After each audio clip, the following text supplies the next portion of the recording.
수필에 대한 개념 먼저 봐보면은 1-2페이지가 본인에 대한 그리고 특히 아빠에 대한 인식의 변화와 관련된 글이죠. 산타의 택배 관련된 단원인데 수필의 개념을 봐보면 글쓴이가 생활 속에서 얻는 생각이나 느낌을 일정한 형식에 얽매이지 않고 자유롭게 쓴 글이에요.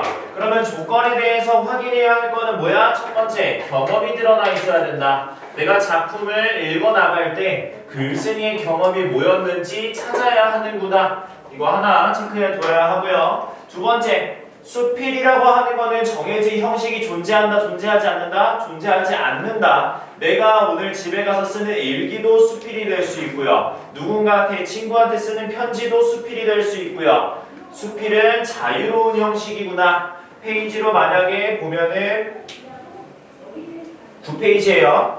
그러면 수필에 대한 특성을 한번 봐보면 여러 가지가 존재하지만 현재 내신에서는 특성을 크게 출제를 하지는 않을 거야. 수필에 대한 특성으로 알맞지 않은 것은, 수필에 대한 특성으로 알맞은 것은 이렇게 출제를 하는 것은 너무 옛날이거나 아니면 너무 저학년에 대한 문제겠죠. 그러면 어떻게 출제할까? 이거를 문장으로, 내용으로 녹여서 출제하겠죠. 윗글에 등장하지 않는 수필의 특성으로 알맞은 것은 했을 때 자기 고백적인 성격이 등장하는 문장을 가지고 온다거나 개성적인 문장을 가지고 온다거나 윗글과 연관지어서 출제를 할 거기 때문에 기본적으로 개념 정도는 암기를 해두셔야 합니다. 그리고 이해를 해두셔야 하고요. 근데 크게 암기하는데 어렵지는 않을 거야. 왜? 나의 생각을 쓰는 거잖아. 오늘 집 가서 내가 일기를 쓸 거야. 나는 오늘 수업 시간에 너무 피곤했다. 나의 경험과 생각을 쓰는 거죠. 그래서 자기 고백적이구나. 두 번째, 사람마다 쓰는 문체가 어때? 다 다르지. 요즘 현대 아이들 무슨 말 써? 뭐뭐했다 라고 문장을 마무리하지 않잖아. 친구들이랑 얘기할 때 야 나 뭐뭐했음 아니면 야 뭐 먹으실 아니면 갈래 말래 뭐 SNL 거기서 막 얘기하는 말들이 있죠. 그러한 말들 또한 세대나 사람마다의 개성적인 문체구나 알 수 있고요. 사색적이라고 하는 건 지금 중학교 1학년 과정에서 크게 등장하지는 않겠지만 경험이나 사물, 소재에서 나의 성찰과 깨달음을 느끼는 걸 사색적이라고 정의합니다. 학년이 올라가면 올라갈수록 사색적의 비중은 수필에서 많아질 거예요. 특히 고등과정에 올라가서는 사색적, 관조적 이러한 개념들, 특성들은 수필에서 필수입니다. 네 번째는요, 형식이 없기 때문에 당연한 거고요. 다섯 번째는 제재의 다양성입니다. 다른 말로는 뭐라고 하냐면 학년이 올라가면 신변잡기적이라고 말해요. 그래서 만약에 선지에 신변잡기적인 소재를 바탕으로 아니면 신변잡기적인 성격으로 수필이 작성되어 왔다 라고 하면 같은 말이구나 생각하시면 됩니다. 신변잡기적이라는 건 뭐냐 말 그대로 일상생활 어느 곳에서 다시 일상생활 어느 부분에서 뭐든지 가지고 올 수 있다라는 거야. 책상이 오늘 못생긴 것 같아. 그거를 수필로 쓸 수 있고요. 나 오늘따라 너무 피곤한 것 같아. 그걸로 수필로 쓸 수 있고요. 모든 소재에서 수필로 사용 가능하구나.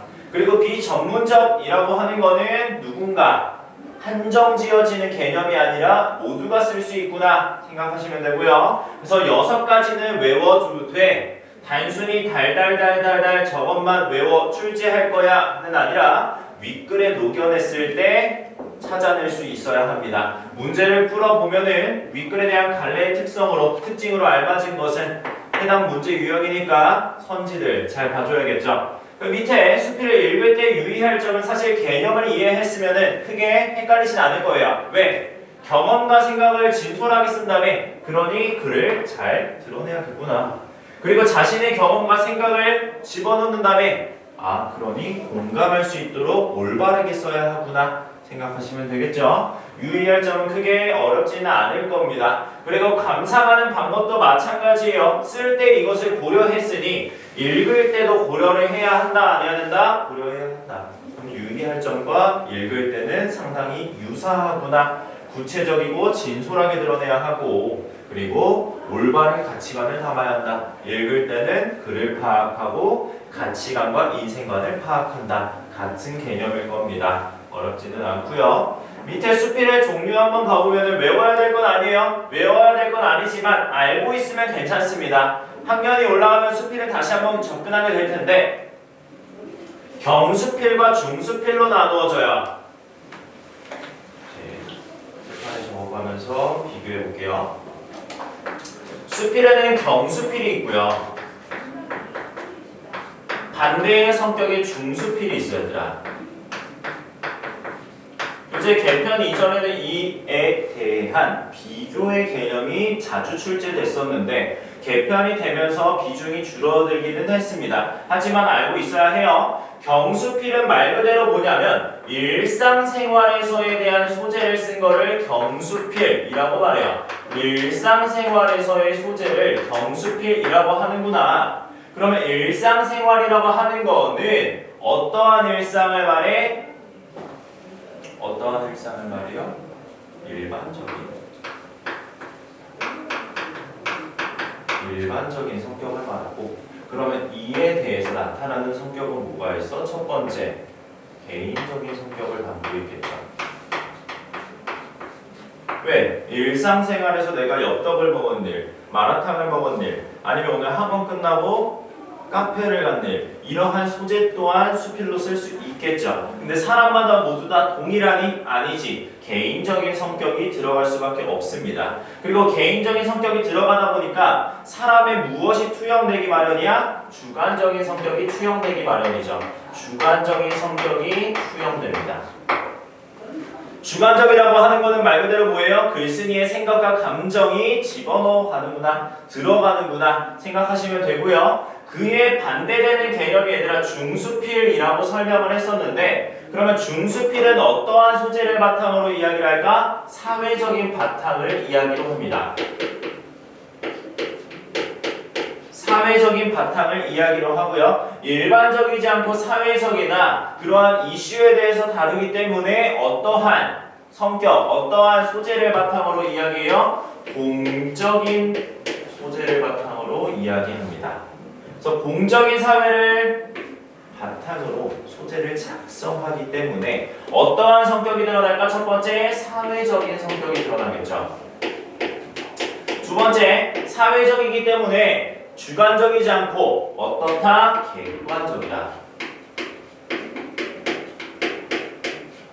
객관적이라고 하는 거는 말 그대로 뭐야? 어떠한 주관적인 감정이나 인식을 투영시키면 돼, 안 돼? 안 되지. 모두 다 그렇게 생각을 하거나 대부분 보편적으로 이러한 생각을, 이러한 내용을 다루어야 객관적이다 라고 얘기하죠. 그래서 예시에 뭐라고 있는 거야? 경수필은 편지, 일기, 감상문인데 중수필은 칼럼, 비평, 평론, 사회적인 공적인 글들을 다룹니다.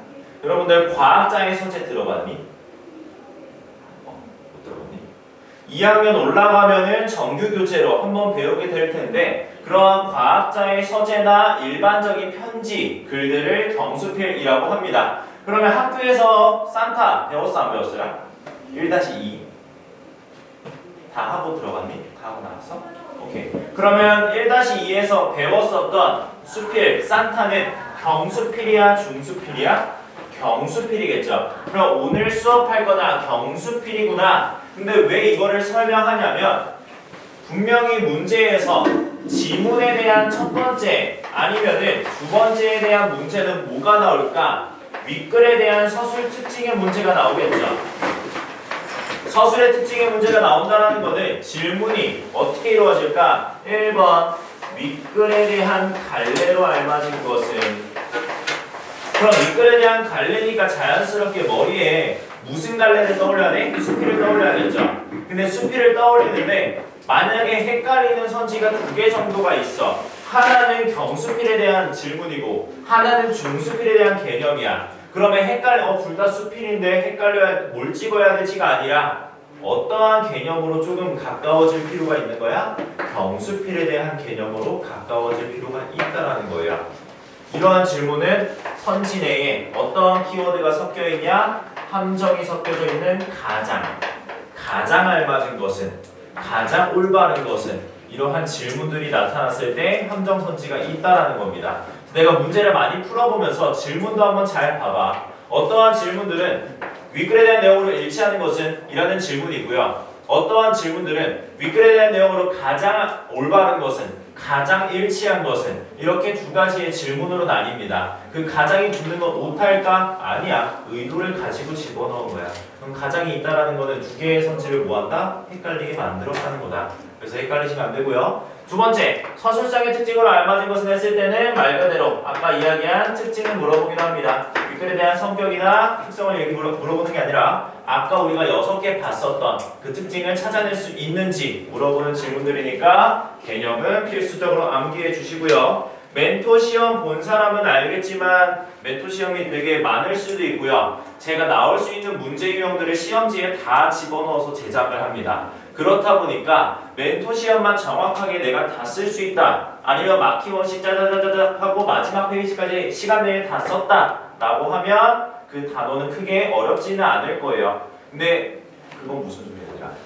멘토 시험을 다 썼다고 했는데 시험을 정확하게 볼 수 있다라는 거는 멘토 시험이 쉬운 편일까? 쉬운 편은 아니겠죠. 그리고 시간이 꽤 오래 걸릴 거고요. 쓰는데 조금 힘들 수도 있습니다. 근데 배점이 높은 만큼 많이 써봐야 하고 오답 해설 같은 경우도 단순히 계속 6주 동안 얘기할 거예요. 시험 전날까지. 오답 해설하세요 했을 때 윗줄 네 A가 아니라 B 그렇게 바꾸지 마. 이렇게 바꾸지 마. 어떻게 바꿔? 내가 A라고 생각한 이유 내가 왜 A라고 생각했는지 이유 그럼 이 생각이 틀린 거죠. 그럼 밑에다가 올바른 생각으로 수정 이렇게 오답 해설을 해야 실력이 많이 늡니다. 단순히 답만 바꾼다고 크게 실력이 늘진 않아요. 알겠죠? 그러면 1-2 작품으로 넘어가 보도록 할게요. 진솔한 글쓰기고요. 페이지는 70페이지 보시면 됩니다.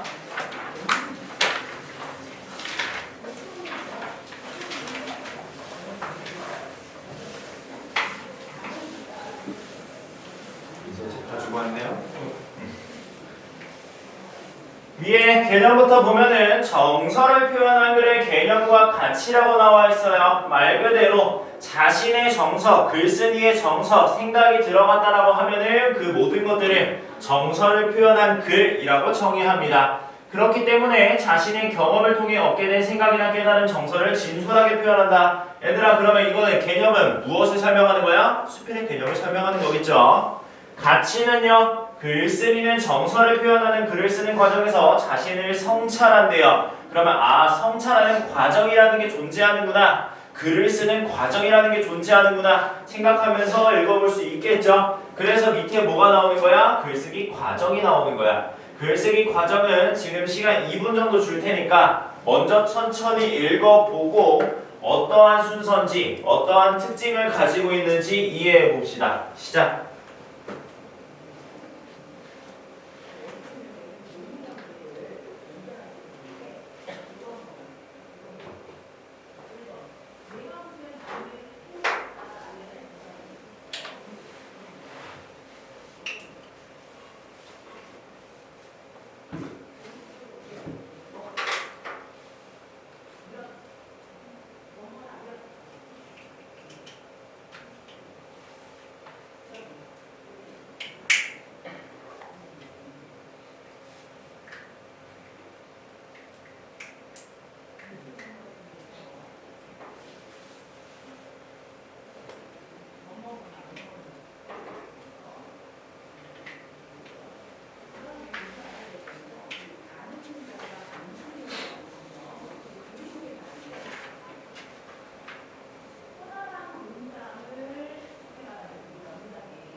107분 볼게요.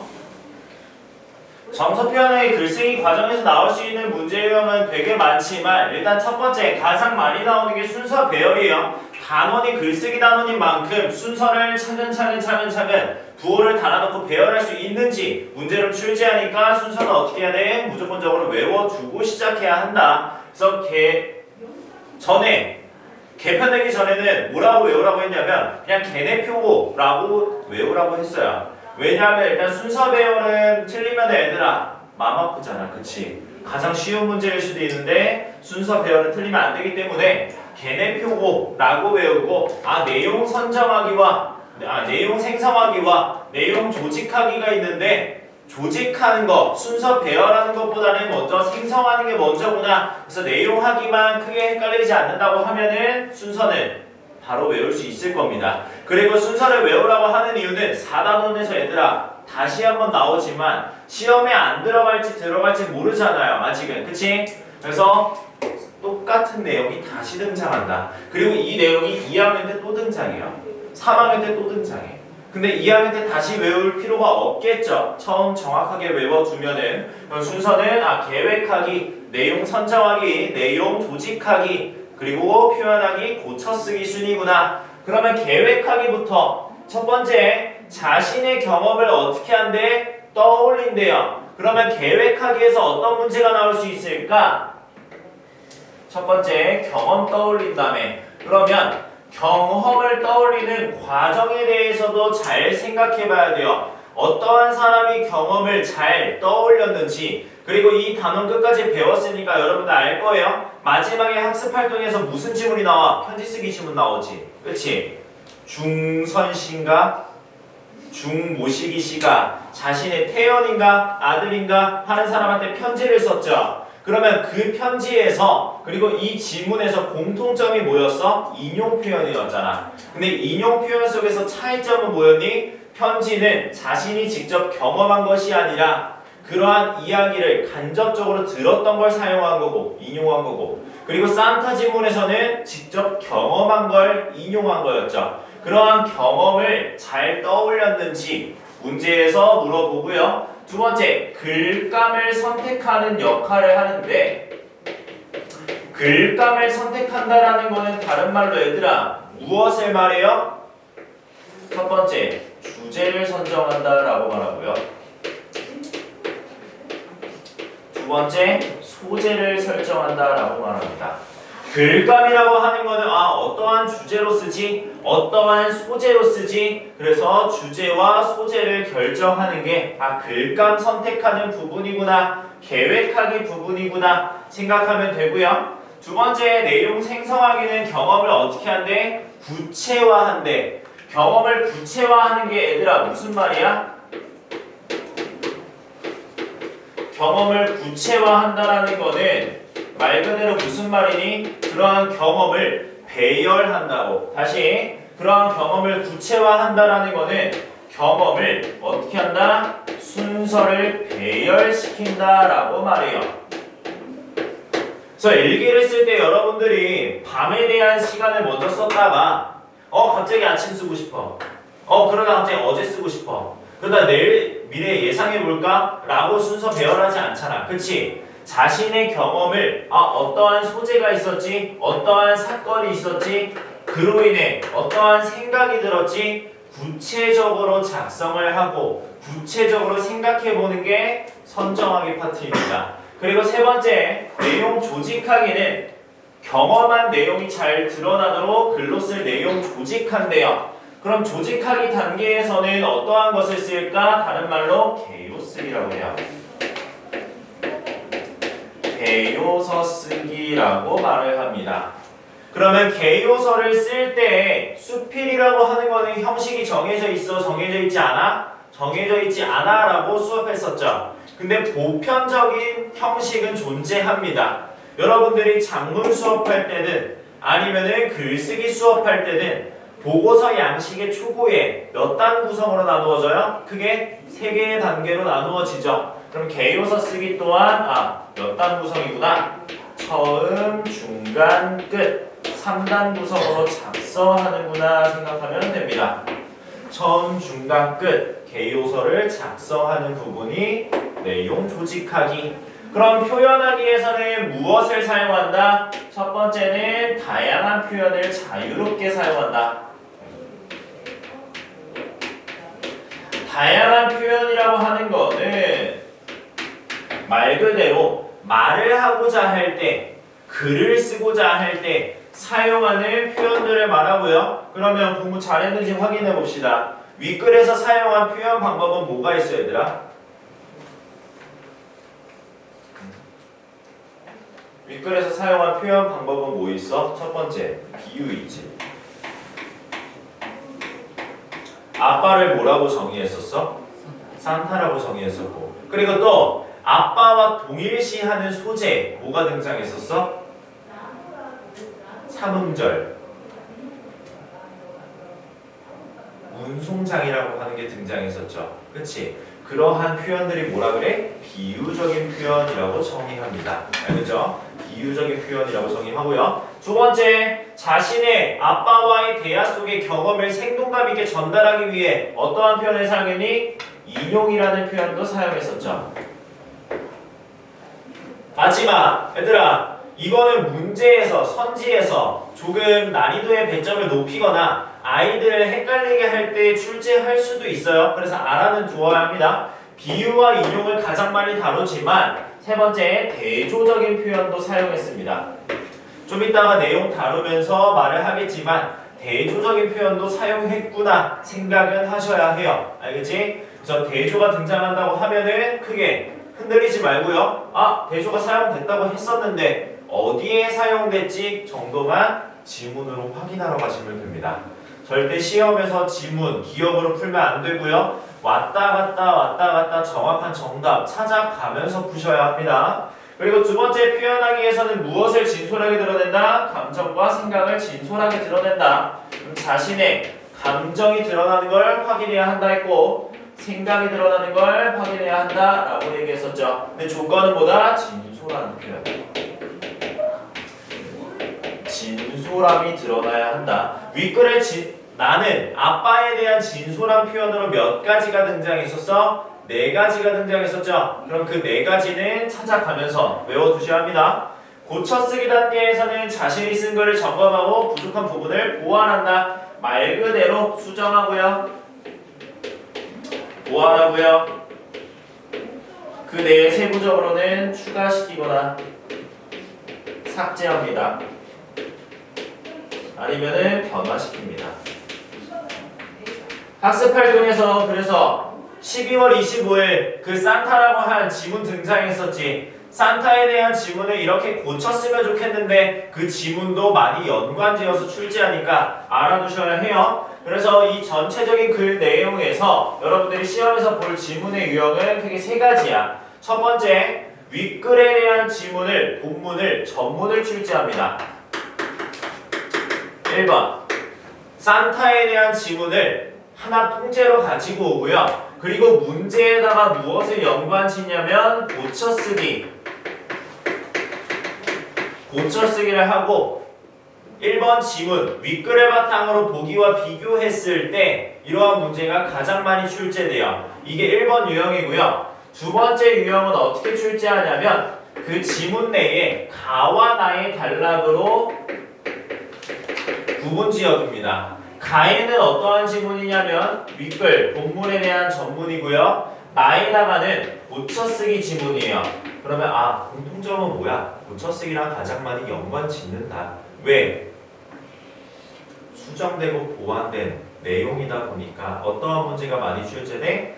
두 지문을 비교하라고 얘기하겠죠. 두 지문의 차이점으로 두 지문을 비교했을 때 올바른 내용 이렇게 많이 출제를 할 거예요. 그리고 선생님도 여러분들 수업하기 위해서 문제를 전부 다 풀어봤겠죠. 어제 한 100문제 정도 풀어봤어요. 근데 문제가 공통적으로 계속 출제됩니다. 계속 출제되는 유형이 뭐다? 지문과 고쳐쓰기의 비교다. 그러면 비교는 확실하게 할 수 있어야 하는구나 생각하고 밑으로 내려오시면 되고요. 정서를 표현하는 글 쓰는 방법 한 번씩 읽어보지만 중요한 거는 마지막 부분이에요. 감동을 느꼈거나 깨달으면 당연히 등장할 거고요. 자신의 생각이나 느낌은 당연히 순서대로 배열을 할 거고 마지막 밑줄 치고 별표 칩시다. 비유와 구체적인 장면 묘사 또 인용 등 다양한 표현 방법을 활용하여 진솔하게 나타난다. 중요한 건 뭐야? 비유나 묘사나 인용을 사용하는구나. 비유나 묘사나 인용을 사용하는구나 생각하시면 될 것 같아요.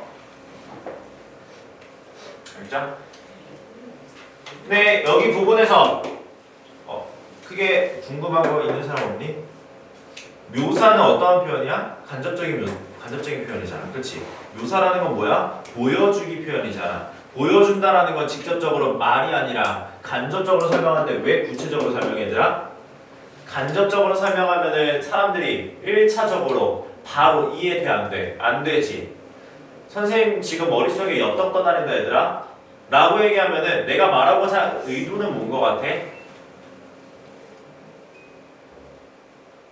알쏭달쏭하죠? 그치? 1차적으로 이해가 안 되지. 선생님이 아침에 엿떡을 먹었다라는 건가? 먹고 싶다라는 건가? 지금 배고프시다라는 건가? 많이 헷갈리죠? 근데 내가 묘사가 아니라 직접적으로 대사를 한다 해봐. 얘들아 나 배고파 라고 하면 머릿속에 뭐가 들어가? 배고프시구나 라는 내용이 들어가죠. 그래서 묘사라는 거는 간접적인 표현이기 때문에 구체적으로 설명해줘야 내용의 전달에 모순이 생기지 않습니다. 그래서 구체적인 묘사라고 하는 거고요. 대화에 직접 인용을 하면서 생동감을 부여한다. 그럼 내용 보면서 차근차근 이해를 하러 가볼 거고요. 내용 파트 가보면 구조에 대해서는 3단 구성으로 처음, 중간, 끝의 내용을 정리해놨습니다. 왜 3단 구성으로 얘기한다고 그랬어? 정설을 표현하는 글은 보편적으로 몇 단 구성이다? 3단 구성이다. 그래서 이 윗글 산타에 대한 지문도 3단 구성으로 내용을 정리해야 하는구나. 집에 가서 개념부터 쓸 때 어떻게 정리하면 편할까? 처음, 중간, 끝 하고 한 문장씩 작성해보고 그 문장에다가 가지나 살을 붙여나가면서 내용을 복습하면 이해하기 쉽겠죠. 아 처음에서는 어떠한 문장이 있었지? 아 처음에 뭐가 중요했더라? 내 손이 더러운 게 중요했었구나. 그럼 내 손이 왜 더러웠지? 내 손이 더러웠던 이유는 뭐지? 그럼 내 손이 더럽다고 표현한 이유는 뭐지? 그리고 나의 하루가 날카로워서 베일 것 같다라고 표현한 이유가 뭐지? 많이 떠올려보고 계속 반복해봐야 합니다. 그럼 밑에 정설을 표현한 글의 일반적인 구조, 지금까지 계속 설명한 형식이 정해져 있지 않고 자유로운 글이지만 보편적으로는 3단 구성으로 얘기한다. 그 밑에 진솔한 표현 4가지 봅시다.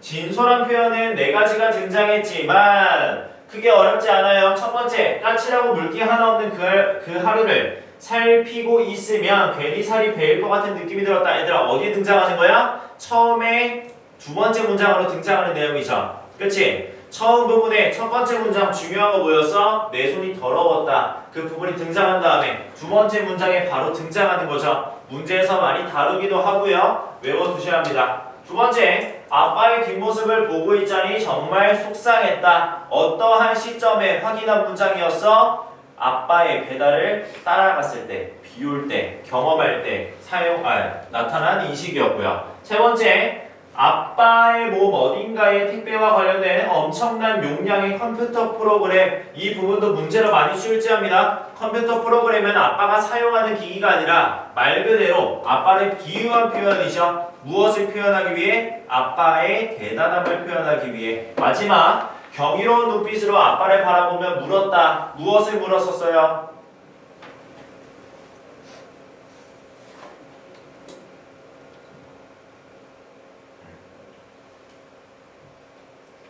운송장 번호를 보고 주소나 그와 관련된 내용들을 전부 다 이야기했었죠. 아빠가. 그치? 그 부분에 대해서 대단한 경이로운 눈빛으로 쳐다봤습니다. 그리고 경이롭다. 물론 헷갈리지 않겠지만 혹시나 얘들아 경각심 아니야. 경각심과는 다른 말입니다. 경이로움은 무슨 눈빛이야? 존경스러운 눈빛이죠. 알아두셔야 하고요. 밑에 비유적인 표현으로는 제목에 탑차를 끄는 사계절의 산타라는 표현에서 등장했지만 제목과 객관식 주의라고 작성되어 있지 무엇과 많이 연관지요? 고쳐쓰기에서 비유적 표현을 많이 증가했을 때 어떠한 차이점이 있는지 알아두셔야 합니다. 그래서 효과는요, 아빠가 하는 일의 가치를 드러내는구나. 그러한 가치라는 건 뭐야, 얘들아?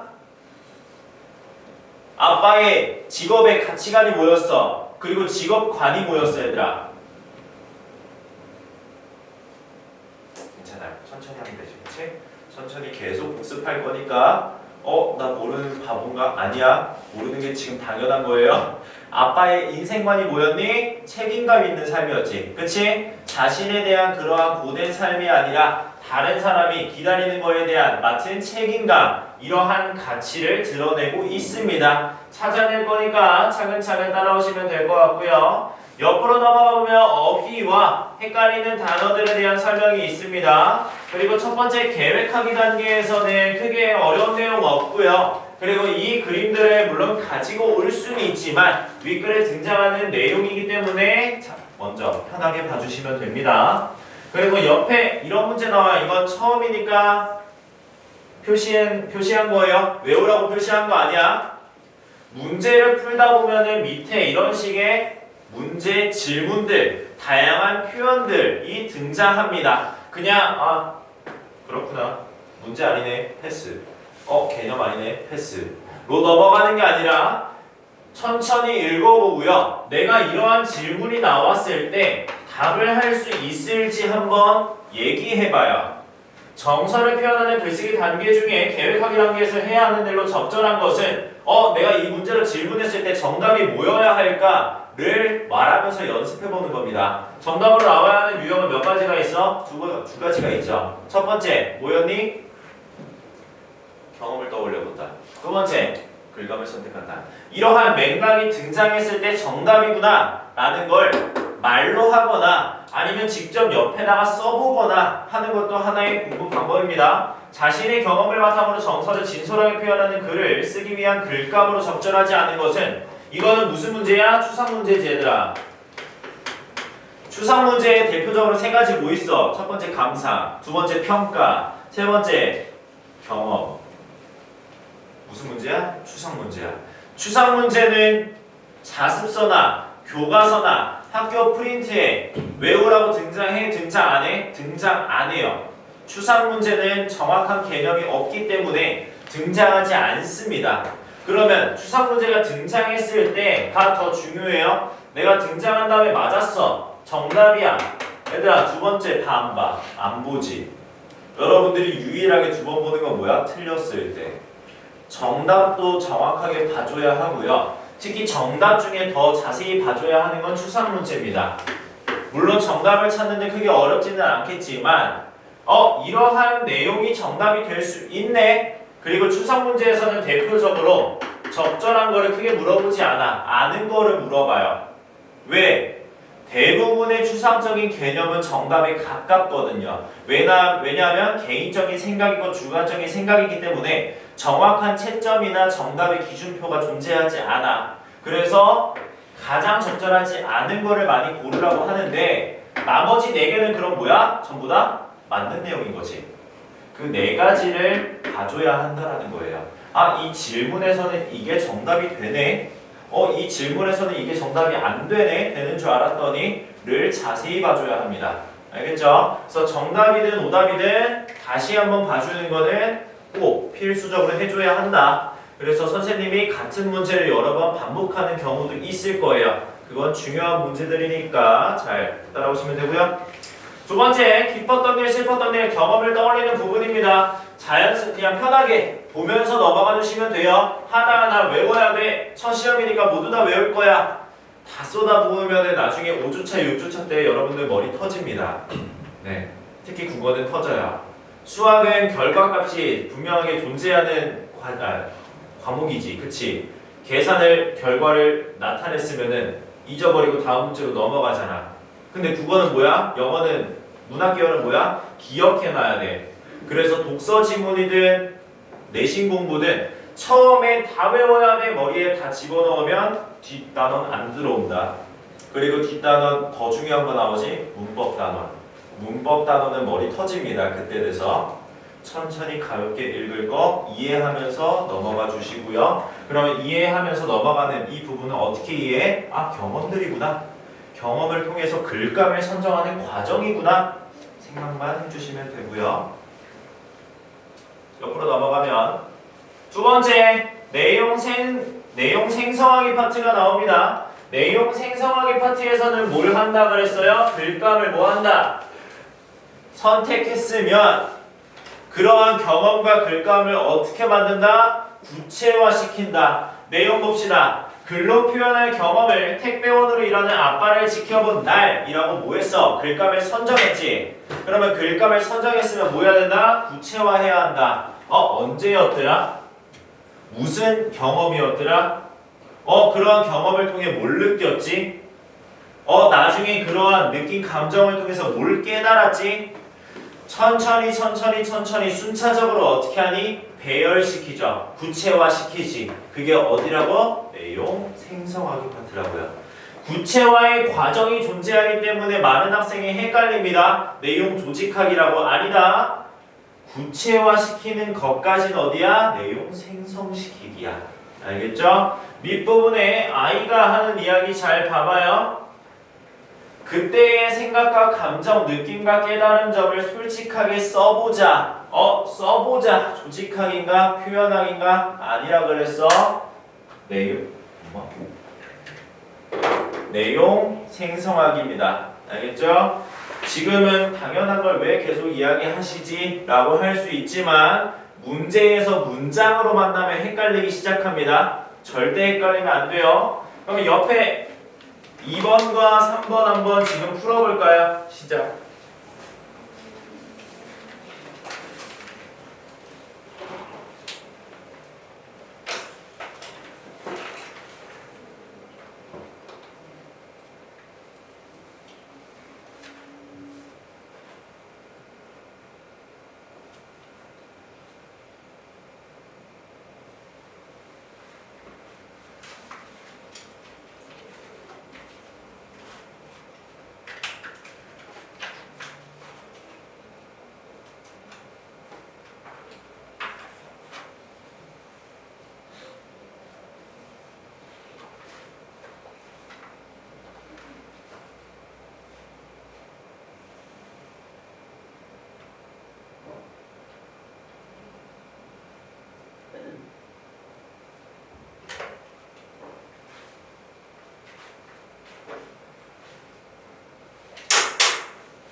이번에 몇 번이었어요?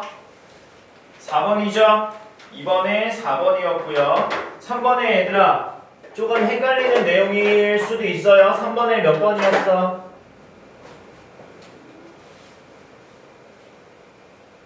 3번이죠? 그치? 3번이지? 그래서 3번을 내가 처음에 풀 때 지금 처음 배우는 거지만 학교에서 물론 배웠다고 한들 지금 하는 내용이 처음일 수도 있으니까 설명할게요. 내가 만약에 이 문제를 풀 때 뭐였지? 1번 오케이, 2번 오케이, 3번 있는 것 같은데 애매하고, 4번 오케이, 5번 오케이, 3번이 정답. 왔다 갔다 시간을 처음에 투자했다면 처음에는 틀린 게 아니야. 괜찮아요. 괜찮지만 나중에 옆에 표가 사라지고 내가 이 질문에 대한 이 정답만 보더라도 고를 수 있을 정도로 봐줘야 돼. 왜? 추상의 개념에 가깝죠. 때와 장소 구체화시키는 거 맞네. 지원이가 지켜본 아빠의 모습, 당연히 경험을 떠올렸으니까 그러한 모습 또한 떠올리겠죠. 그리고 아빠의 모습을 지켜본 지원이의 생각, 그러한 경험을 통해 얻은 생각이지. 그리고 그 생각을 통한 깨달음이죠.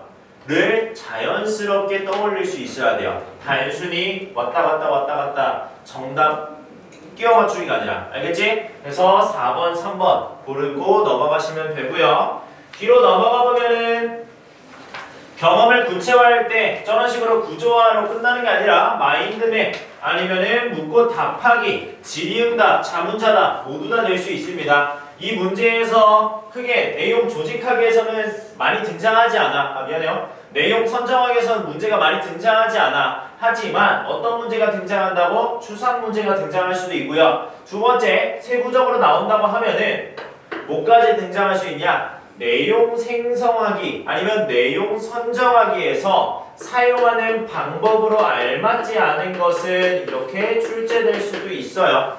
그럼 방법에 뭘 떠올려요? 아, 나의 질의응답, 묻고 답하기, 아, 마인드맵 형식, 아니면 다양한 방식이 등장했을 때 찾을 수도 있어야 한다. 알겠죠? 찾을 수도 있어야 한다. 그럼 옆으로 넘어가보면 중요한 거 내용 조직하기 단계 왔습니다. 내용 조직하기 단계에서는 전부 다 확인하면서 넘어갈 거고요. 첫 번째 제목부터 봅시다. 제목에서 택배와 아빠라고 원래 개요를 작성했었대. 처음부터 탑차를 끄는 사계절의 산타가 아니야. 처음에는 택배와 아빠였는데 뭐로 바꾼 거야? 탑차를 끄는 사계절의 산타라는 비유적 표현으로 바꾼 거야. 그러면 왜 바꿨대? 글에 담긴 나의 생각을 잘 표현할 수 있게 하기 위해 바꿨대요. 그러면 내용 조직하기에서는 뭐가 출제될 수 있어? 객관식으로 나올 수도 있고요. 서술형으로 출제할 수도 있겠죠. 서술형 비중이 30점이다 보니까 여러분들이 만약에 예상대로 4단원이 안 들어간다면 각 단원마다 한 문제씩 출제가 되겠죠. 선생님이 한 단원에서 그냥 몰빵으로 30점을 집어넣지 않겠지. 모든 단원에다가 배점을 골고루 할 텐데 1단원에서는 뭐가 출제될 수 있냐면 좀 이따가 설명하겠지만 고쳐쓰기에서 하나, 서술형이 나올 수 있고요. 두 번째, 조직하기에서 하나가 나올 수도 있어요. 조직하기에서 어떻게 출제를 할 수 있냐면 바꾸는 이유 아니면 바뀌어지는 표현을 출제할 수도 있습니다. 객관식으로 나오면 어떻게 출제할까? 이 표를 그대로 가지고 오겠죠. 문제에다가 보기에다가 가지고 온 다음에 옆에다가 뭘 가져와? 기역, 니은, 디귿, 리을 해놓고 조직하기 단계에서 내용 일치로 알맞지 않은 것은 그러면 택배와 아빠를 탑차를 끄는 사계절의 산타로 바꾼 이유가 뭐라고? 나의 마음을 잘 표현할 수 있게 하기 위해. 그래서 이유까지 전부 다 서술할 수 있어야 하고요. 처음 부분에서는 두 가지의 내용이 등장합니다. 택배원으로 일어난 아빠가 200개의 운송장을 가지고 왔다. 그리고 운송장을 입력하면서 아빠의 하루를 짐작한다. 밑줄 치고 하나 정리합시다. 아빠의 하루를 뭐 하는 거야? 짐작하는 거야. 그러면 아빠를 도와준 경험, 아빠와 대화한 경험은 맞지만 그러한 운송장을 입력한 것까지는 뭐야? 경험이지. 그치? 여기까지는 경험이다 이겁니다. 근데 뒤에 어떠한 문제로 헷갈리게 할까? 아빠의 하루를 짐작한 거야. 아빠의 하루를 직접 경험한 거니? 아니지. 그치? 이 앞까지는 운송장 입력의 경험이지만 그 이후에는 아빠의 하루를 상상한 거다. 직접적으로 경험한 게 아니다. 알고 옆으로 넘어가 주시면 되고요. 아빠와 나누었던 대화를 직접 인용하면서 당시의 상황을 실감나게 나타낸다. 그러면 인용이라는 표현이 사용됐구나. 첫 번째 확인할 수 있고요. 두 번째 인용 표현의 효과는 뭐다? 생동감 있게 전달할 수 있구나까지 알고 넘어가시면 되겠죠. 그래서 이 부분에서도 서술형 객관식은 출제하면은 아까와 같은 문제일 거고요. 서술형으로 출제하면은 문제가 두 가지로 나누어지겠죠. 밑줄 치고 이 밑줄 친 부분에 사용된 비유적 표현을 쓰시오. 서술형 1번 인용 쓰면 되고요. 서술형 2번에다가 그러면 1번에 대한 효과를 쓰시오. 생동감 아니면은 실감나게 나타낼 수 있다를 서술해주면은 크게 감점이나 틀리는 사유가 없을 겁니다. 그리고 중간 부분 넘어갈게요. 중간 부분에 아빠의 하루와 아빠에게 느낀 감정이라는 게 존재하는데 밑줄 치고 체크해두면 되겠죠. 기존에 있었던 내용에서 뭘 한 거다? 추가시킨 거다. 아빠가 배달한 물건에 젖은 운송장을 내 교복에 대고 달리며 빳빳하고 구김없이 펴지기를 바람. 그러면 추가시켰다라는 거는 기존에 개요소에 있었다 없었다? 없었다. 추가시키는 내용인 거다. 그러면 추가시키는 이유가 뭐냐? 아빠와 대화를 나눴던 경험과 그때의 내 생각과 감정을 진솔하게 표현하기 위해 그거를 추가시킨 거구나. 마지막 끝부분에 아빠가 하는 일의 가치라는 건 말 그대로 뭐냐? 아빠가 하는 일에 대해서 이해하게 되었다. 그 부분이고요. 무엇을 탑차를 끌고 물건을 배달하는 아빠를 산타에 빗대어서 비유적으로, 효과적으로 강조하고 있다. 생각하시면 될 것 같아요. 그래서 개요서 전부 다 읽어주시고요. 개요서 부분에 추가되는 거, 변화시키는 거, 사라지게 되는 게 만약에 생긴다면 그 부분까지 알고 넘어가 주시면 됩니다. 그러면 조직하기 봤으니까 뒤로 넘어가서 이제 표현하기 봐야겠죠. 표현하기 보기 전에 짚으시고 표현하기 나갑시다. 글은 지문은 짚으시고 이유시에 나갈게요.